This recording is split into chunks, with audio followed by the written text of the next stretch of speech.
Halo semua, kembali lagi di channel Bochnime. Sebelum kita mulai, klik tombol subscribe dan aktifkan notifikasinya supaya kalian tidak ketinggalan info dan teori terbaru mengenai One Piece. Sekarang lanjut ke pembahasan. Kali ini Mimin Bochnime melanjutkan scene selanjutnya. Oh ya, sebelum biar terus bisa berinteraksi dengan kalian, subscribe di channel ini ya, dan bantu ramein video Mimin juga. Oke, yuk kita bikin One Piece makin rame lagi. Melanjutkan pembahasan Mimin sebelumnya, kali ini cerita memperlihatkan keadaan di Pulau Hachinosu. Di area tengah kota, pertarungan Shanks dan Mihawk melawan Kurohige, Barbel, Silver Medalist, dan juga Kuzan masih terus berlanjut. Mereka menggunakan berbagai teknik kuat masing-masing, baik jurus-jurus yang sudah dipakai sebelumnya maupun jurus-jurus yang baru diperlihatkan. Salah satu momen unik di sini adalah serangan kombinasi dari Shanks dan Mihawk untuk menciptakan tornado tajam, mirip seperti Tatsumaki milik Zoro, tapi tentu berkali-kali lipat lebih kuat dan berkali-kali lipat lebih besar. Tornado tajam yang tercipta dari mereka berdua pun mengandung energi kegelapan dari Mihawk dan juga Hoshoku Haki besar dari Shanks. Semua orang di penjuru Pulau Hachinosu pun bisa melihat dampak serangan itu karena sampai sejauh ini serangan gabungan Shanks dan Mihawk tersebut adalah serangan terbesar yang pernah terjadi dalam pertempuran di Pulau Hachinosu ini. Garp yang sedang berada di area pelabuhan pulau melihat itu dan dia berkata serangan tersebut terlihat sangat familiar. Setelah diingat-ingat, ternyata serangan tersebut mirip dengan serangan gabungan Roger dan Riley di masa lalu. Kilas balik singkat pun diperlihatkan, puluhan tahun yang lalu pernah ada insiden di suatu pulau. Roger dan Riley sedang mabuk di dalam suatu bar, sedangkan para krunya yang lain entah berada di mana. Melihat itu pun seorang angkatan laut langsung menghubungi markas pusat untuk melapor. Dia bilang bahwa di pulau tempatnya berada sekarang ini sedang ada Roger dan Riley. Mereka sedang mabuk di dalam suatu bar, namun para kru bajak laut Rojem yang lain sedang tidak berada di sini, sehingga ini adalah kesempatan yang bagus untuk menangkap Roger dan Riley yang hanya sedang berdua saja. Mendengar itu pun tentu membuat Garp langsung bersemangat pergi ke pulau tersebut, karena dimanapun Roger berada, Garp akan langsung ke sana. Namun tidak hanya Garp saja yang ke sana, tapi Sengoku juga ikut datang ke sana juga. Dia khawatir jika ini adalah sebuah jebakan, sehingga dia harus ikut bersama dengan Garp. Ketika sampai di pulau itu, benar saja di sana sedang ada Roger dan Riley yang sekarang sedang mabuk. Garp pun langsung bersiap untuk menghadapi Roger dan Riley. Begitu juga dengan Sengoku yang langsung segera bersiaga. Pertarungan pun terjadi di sana antara Roger dan Riley melawan Garp dan Sengoku. Para pasukan angkatan laut lain tidak ikut campur di sana, karena mereka hanya akan membebani Garp dan Sengoku saja. Jadi mereka hanya memantau saja pertarungan itu dari jarak jauh. Di tengah-tengah pertarungan, Riley bilang kepada Roger bahwa mereka harus segera pergi karena para kru lain sudah menunggu. Jadi beberapa waktu yang lalu, Roger dan Riley sengaja datang ke suatu bar untuk membeli persediaan sake, tapi mereka berdua malah sekalian mabuk juga. Garp berpesan kepada mereka berdua, jangan terlibat pertarungan yang tidak perlu karena mereka harus cepat-cepat pergi ke tempat lain. Jadi setelah mereka membeli persediaan sake, langsung saja mereka kembali ke kapal. Kapal Oro Jackson sedang berlabuh di bagian belakang pulau itu supaya lokasinya berlawanan dengan lokasi para angkatan laut. Roger pun baru ingat pesan dari Garp sehingga dia bilang kepada Riley bahwa kita harus segera pergi. Riley pun bertanya, bagaimana dengan Garp dan Sengoku? Mereka pasti tidak akan membiarkan itu. Bahkan mereka akan mengejar sampai menuju kapal. Roger pun memikirkan sebuah ide yang bagus. Bagaimana jika mereka berdua melancarkan serangan gabungan berupa tebasan tornado yang sangat besar. Tornado yang sangat besar itu akan mengacaukan lingkungan sekitar sehingga situasi pasti akan kacau. Sehingga dirinya dan Riley bisa pergi ke kapal di tengah-tengah kekacauan itu. Riley menanggapi dengan bilang, bagaimana dengan nasib para warga? Lingkungan sekitar pasti akan rusak jika serangan sebesar itu dilancarkan di tempat seperti ini. Roger pun menjawab, soal itu adalah urusan angkatan laut. Bagaimanapun juga yang bertanggung jawab atas para warga adalah para marinir seperti Garp dan Sengoku, karena tugas mereka memang adalah melindungi para warga. Sedangkan dirinya dan Riley adalah seorang bajak laut. Prinsip bajak laut adalah kebebasan. Mereka bisa melakukan apapun yang mereka inginkan. Riley sebenarnya benci dengan rencana ini karena dia masih punya moral atas keselamatan para warga. Tapi karena sang kapten sudah memutuskan, maka dirinya sebagai wakil kapten tidak bisa menolak. Lagi pula situasi ini memang memaksanya untuk melakukan hal itu. Tanpa berlama-lama, Roger dan Riley pun melancarkan serangan gabungan berupa tebasan tornado yang sangat besar.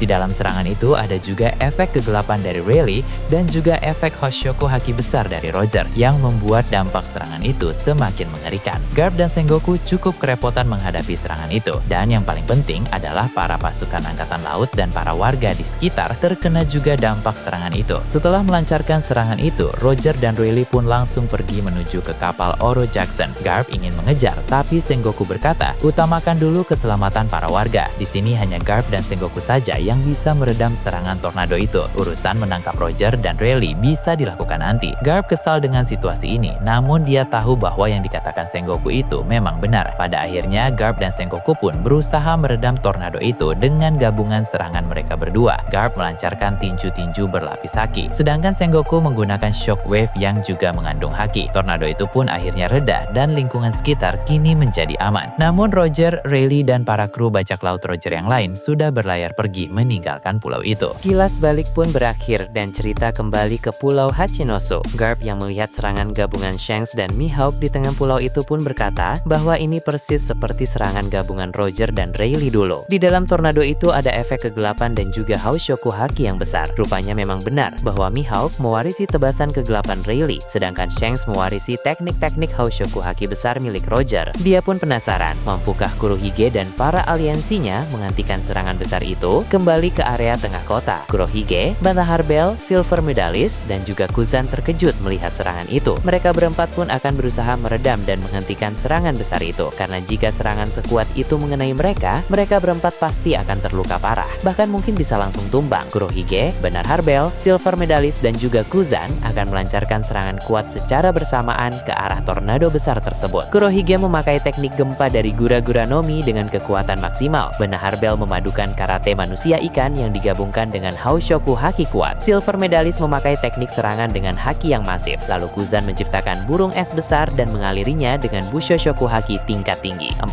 serangan kuat itu pun dilancarkan ke arah serangan tornado ciptaan Shanks dan Mihawk itu. Dampak dari bentrokan tersebut sangat besar dan menghasilkan efek guncangan yang terasa di seluruh pulau Hachinosu. Pada akhirnya, tornado tajam dari Shanks dan Mihawk itu berhasil dihentikan. Shanks dan Mihawk berkata, kerjasama mereka berempat boleh juga karena tak mudah untuk menghentikan serangan gabungan kuat seperti itu. Setelah bentrokan serangan tadi mereda, terjadi hal yang tidak terduga di sana. Kapten raksasa tangguh dari luar Elbaf yang menjadi musuh bajak laut Akagami di masa lalu kini sudah muncul kembali. Padahal sebelumnya dia sudah dikalahkan oleh Shanks, tiba-tiba bangkit lagi. Tapi yang pasti dia langsung melibatkan diri lagi dalam pertempuran di tengah kota ini. Tiba-tiba serangan yang dia lancarkan memiliki dampak yang besar dan pergerakan yang juga sangat cepat. Dengan begitu jelas bahwa kapten raksasa ini telah pulih berkat meminum ramuan milik Dokyu. Kilas balik singkat yang memperlihatkan keadaan beberapa waktu yang lalu pun akan ditampilkan. Van Agur sempat mendatangi kapten raksasa itu yang sedang terkapar tapi masih dalam keadaan sadar. Van Agur lalu menawarkan kepadanya ramuan Dokyu untuk pemulihan instan dan peningkatan kekuatan dalam jangka waktu tertentu. Tanpa bertanya lebih lanjut soal efek samping dan berapa lama jangka waktunya, si kapten raksasa langsung setuju untuk mengonsumsi ramuan tersebut agar bisa kembali bertarung. Van Agur pun memberikan itu kepadanya, sehingga tak heran kini dia telah kembali untuk melawan Shanks dan Mihawk yang ada di area tengah kota. Dengan begitu sekarang keadaan menjadi lebih merepotkan lagi karena ada 5 musuh sekaligus yang harus dihadapi oleh Shanks dan juga Mihawk. Tak diragukan lagi bahwa Shanks dan Mihawk memang sangat kuat, tapi kondisi di mana musuh semakin banyak ini tentu tidaklah mudah. Bisa dibilang pertarungan akan memasuki babak baru yang lebih panas dari sebelumnya. Berpindah ke tempat lain yang jauh dari sana, pertempuran di Mary Geois juga akan kembali ditampilkan. Gorosei Warcury dan Gorosei Jupiter sedang bekerja sama melawan Dragon di sana. Nah, Sujoro dan Jupiter melancarkan serangan gabungan sehingga Dragon menghadapi itu dengan serangan yang sangat kuat juga. Adu serangan mereka terjadi dengan sangat dahsyat sampai mencuri perhatian dari banyak orang yang ada di sana. Namun baik Dragon maupun kedua Gorosei itu sama-sama dalam kondisi yang baik-baik saja. Serangan tersebut bentrok dengan cukup seimbang sehingga tidak ada serangan yang melukai mereka masing-masing. Meski begitu, haki serta energi dari Dragon dan dua Gorosei itu terkuras cukup banyak. Penggunaan serangan berskala besar seperti tadi tentu membutuhkan haki dan energi yang tidak sedikit. Saat ini mereka akan banyak melancarkan serangan fisik langsung dengan teknik bela diri yang minim penggunaan haki. Memang Warcury dan Jupiter telah mengakses energi sihir dari ruangan rahasia Mary Geois yang membuat mereka menjadi semakin kuat. Dragon sendiri juga masih memiliki haki yang cukup untuk memakai jurus-jurus yang hebat dan berskala besar. Tapi mereka sama-sama bijaksana untuk lebih menahan diri. Sebab pertempuran di Mary Geois ini tentu masih akan sangat panjang. Haki dan juga energi tidak boleh terus-menerus digunakan secara besar-besaran. Jadi untuk sementara waktu mereka beradu serangan fisik saja terlebih dahulu. Ketika sering serang dengan teknik bela diri masing-masing, mereka pun bisa bertarung sambil mengumpulkan haki agar hakinya bertambah semakin banyak. Ini adalah strategi yang terbilang sangat cerdas. Berhubung situasi dalam pertempuran di Mary Geois ini memang sedang sangat genting. Dalam adu bela diri ini, Dragon masih lebih unggul dibanding Warcury dan juga Jupiter karena dia memiliki teknik cakar naga yang terbilang sangat hebat. Jadi cukup menarik untuk menanti langkah apa yang akan diambil oleh dua Gorosei itu. Apakah mereka akan saling serang dengan skill bela diri di sana atau mereka akan melancarkan serangan besar secara mendadak karena mereka tidak sanggup menandingi Dragon dalam adu serangan bela diri. Di area lain Mary Geois ada pula pertarungan menarik antara pemimpin Buccaneer dan wakil pemimpin Bucanir melawan Shamrock di tempat itu. Walau ini merupakan pertarungan 2 lawan 1, tapi Shamrock bertarung dengan sangat baik sehingga dia terlihat mampu lebih unggul. Di sini Shamrock akan memakai berbagai teknik pedang dan haki yang besar sehingga pemimpin Bucanir dan wakil pemimpin Bucanir menjadi cukup kerepotan. Bahkan ada momen-momen di mana Shamrock membuat pedang miliknya berubah menjadi Cerberus untuk melancarkan jurus-jurus tertentu. Jika saja musuh yang Shamrock hadapi adalah petarung biasa, maka mereka tentu sudah kalah dari tadi. Tapi karena yang dilawan ini adalah 2 petarung hebat dari ras Bucanir, maka pertarungan tetap berjalan dengan menarik, walau memang Shamrock sangat mendominasi. Di area yang berbeda, ada Garling dan Nus-Churo yang sedang bertarung bersama. Sebelumnya hanya ada Garling sendiri saja di sana. Nah, dia melawan pemimpin Lunaria, Morley, Ivankov,